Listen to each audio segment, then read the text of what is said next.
A'udzubillahi minasyaitonirrajim. Bismillahirrahmanirrahim. Assalamualaikum warahmatullahi wabarakatuh. Pemirsa dimanapun berada yang insya Allah dirahmati oleh Allah subhanahu wa ta'ala. Di dalam surat Al-Baqarah ayat 183 Allah subhanahu wa ta'ala berfirman, Ya ayyuhalladzina amanu kutiba alaikumus siyam kama kutiba alal ladzina min qablikum la'allakum tattaqun. Yang mana artinya, hai orang-orang yang beriman, diwajibkan atas kalian berpuasa sebagaimana orang-orang sebelum kalian diwajibkan berpuasa agar kalian menjadi orang-orang yang bertakwa. Di dalam hadis qudsi, Nabi Muhammad SAW bersabda, Kullu amal ibn Adam lahu illa saum fa innahu li wa ana ajzi bihi. Ini kata Allah, sesungguhnya semua amalan daripada Bani Adam itu untuk dia sendiri kecuali berpuasa. Berpuasa ini untuk aku, kata Allah, dan akulah yang akan mengganjar atau membalas pahala daripada orang-orang yang berpuasa. Nah, di sini dari ayat ini kita mengetahui kewajiban terhadap berpuasa Ramadan. Kita diwajibkan untuk berpuasa full selama bulan Ramadan. Namun, ada beberapa orang yang terkadang mereka tidak diwajibkan oleh Allah karena ada beberapa hal atau kendala-kendala yang mereka alami. Contohnya orang-orang yang sakit. Nah, sakitnya ini mungkin sakit-sakit yang keras. Itu diberikan rukhsah atau diberikan keringanan oleh Allah untuk tidak melaksanakan ibadah puasa. Kemudian yang kedua ada orang-orang yang lagi bepergian. Nah, orang-orang yang bepergian juga tidak mendapatkan kewajiban untuk berpuasa. Terus yang ketiga mungkin orang-orang yang sudah tua rentan, yang sudah tidak mampu lagi untuk berpuasa. Untuk makan aja mungkin susah, untuk berjalan mungkin susah. Nah, ini juga tidak diwajibkan untuk berpuasa, tapi diwajibkan untuk membayar fidyah. Yang juga orang-orang yang dalam keadaan sakit, bepergian juga untuk membayar, mengkodok apa yang telah dia tinggalkan. Nah, terus juga mungkin nanti ada orang-orang yang mungkin orang-orang hamil, ibu-ibu yang hamil, terus ibu-ibu yang sedang menyusui, yang takut akan nanti keselamatan dirinya atau keselamatan anaknya, maka juga tidak diwajibkan untuk berpuasa. Nah, makanya kita harus memahami nih, kategori-kategori orang-orang yang tidak diwajibkan untuk berpuasa. Biar kita mengetahui kita diwajibkan nggak. Nah, satu lagi yaitu anak-anak. Anak-anak yang belum sampai balik tidak juga diwajibkan berpuasa. Karena anak-anak belum mencapai balik. Karena syarat daripada puasa harus balik, harus akil, harus Islam dan lain sebagainya. Seperti itu. Nah, di dalam surat Al-Baqarah juga ayat 185. Allah subhanahu wa ta'ala berfirman, Syahrul Ramadan alladzi unzila fihi al-Qur'an hudan lin-nasi wa bayyinatin minal huda wal furqan. Faman syahida minkumus syahra falyasum. Ya kan?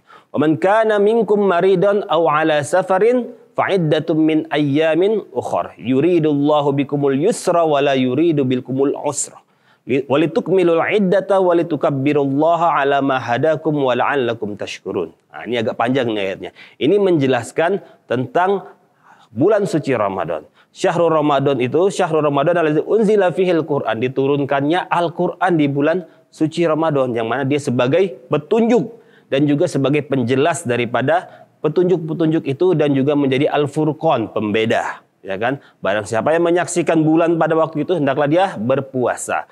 Barang siapa yang sakit atau dalam perjalanan hendaklah ia menggantinya di hari yang lainnya. Allah menginginkan kemudahan buat kalian, bukan menginginkan kesusahan, kata Allah. Dan kalian juga untuk mentakbirkan asma-asma Allah, ya kan? Seperti Allah memberikan petunjuk kepada kalian, ya kan? Dan agar kalian juga menjadi orang-orang yang pandai bersyukur. Nah, dalam ayat ini kita tahu orang-orang yang sakit, musafir itu juga tidak diwajibkan untuk berpuasa, tetapi mereka diwajibkan untuk mengganti di hari yang lain. Nah, namun apabila ada kasus, nah, misalnya saya lagi bekerja berat ini, saya seorang pekerja berat dan sebagainya. Bagaimana hukumnya saya? Apakah saya diharuskan untuk berpuasa? Ataukah saya boleh membatalkan, boleh minum, boleh makan karena saya kerjanya keras sekali? Kita tahu pekerja keras tadi tidak disebutkan dalam kategori orang-orang yang tidak berpuasa. Namun bagaimana hukumnya? Kita melihat ada dua hal di sini. Yang pertama kita harus melihat keadaan dan kondisinya. Yang pertama kita lihat apakah pekerjaannya ini bisa membuat dia dehidrasi sampai pingsan, atau nanti bisa membahayakan nyawanya, ya kan, sehingga itu bisa membahayakan segalanya itu. Nah, apabila ini terjadi, maka dia boleh untuk membatalkan puasanya. Karena apa? Menjaga dirinya, hifzun nafas, itu dari maqasidis syariah, itu lebih aula, lebih afdol, ya kan. Makanya lebih baik kita menjaga jiwa kita, kesehatan kita, daripada kita berpuasa. Nah, makanya kita dibolehkan, tetapi tetap untuk menggantinya di hari yang lain, seperti itu. Nah, yang kasus kedua, apabila pekerjaan ini walaupun berat, tetapi tidak membahayakan jiwanya, fisiknya kuat mungkin. Saya tetap kuat walaupun nggak makan 1 hari atau 2 hari misalnya.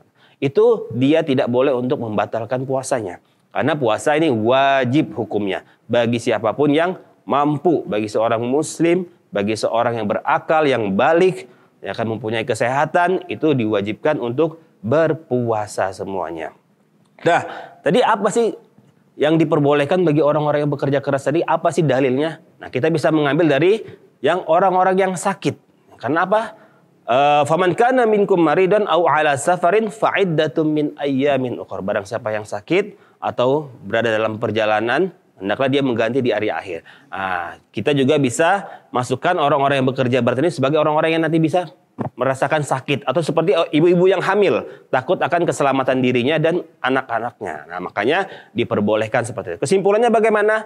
Mungkin bisa kita orang-orang yang bekerja berat meminta kepada atasannya untuk meringankan kerjanya selama bulan suci Ramadan. Atau mungkin jikalau tidak diizinkan, bisa untuk menggantinya berpuasa di hari-hari yang lain, seperti itu. Mungkin ini aja yang bisa kami sampaikan. Mudah-mudahan kita bisa mengambil hikmah dari ini semuanya. Syukran. Assalamualaikum warahmatullahi wabarakatuh.